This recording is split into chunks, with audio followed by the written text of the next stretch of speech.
Na coluna posterior, algumas colunas nós podemos observar essa área um pouquinho mais escurecida, logo na entrada da coluna, da extremidade posterior da coluna posterior, que é a substância gelatinosa. Nos cortes mais baixos, inclusive, a gente pode observar isso melhor.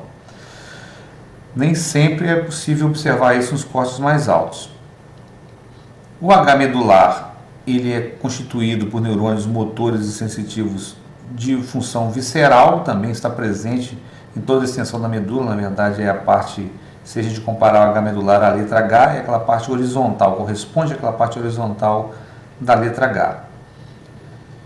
Você observa além dessas colunas tradicionais anterior e posterior, na medula tóraco-lombar, que é esse exemplo aqui, é às vezes difícil visualização, pequena coluna lateral, muito discreta, ela parece uma continuação lateralizada da parte horizontal do H medular, da parte da substância cinzenta intermédia. Daqui partem neurônios que vão inervar as vísceras, está ligado ao sistema nervoso autônomo simpático. Além da anatomia do H medular, nós podemos estudar na medula a anatomia da substância branca que corresponde aos funículos ou cordões medulares.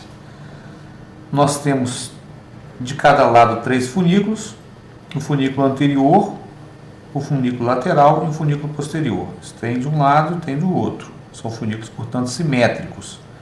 O funículo anterior ele se localiza entre o sulco lateral anterior e a fissura mediana anterior.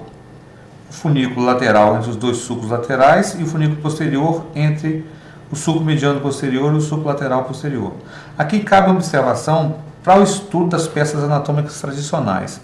É muito difícil você ver nesse padrão de corte os sulcos laterais e às vezes o sulco mediano posterior pode aparecer ou não.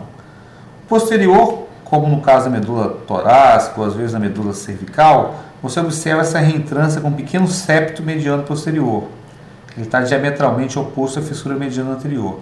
Entretanto, os sulcos laterais nem sempre estão evidentes. Então você vai delimitar a topografia deles a partir das extremidades das colunas. Então ele está na topografia na extremidade posterior da coluna posterior e na extremidade anterior da coluna anterior. Então você pode topografar a região dele. Portanto, você tem um limite aqui, pelo menos topográfico, que é capaz de delimitar essas áreas anatômicas. Em alguns locais você consegue ver um sulco lateral, como nessa medula lombar alta, por exemplo, mas nem sempre está presente, então você tem que topografar pela região das colunas.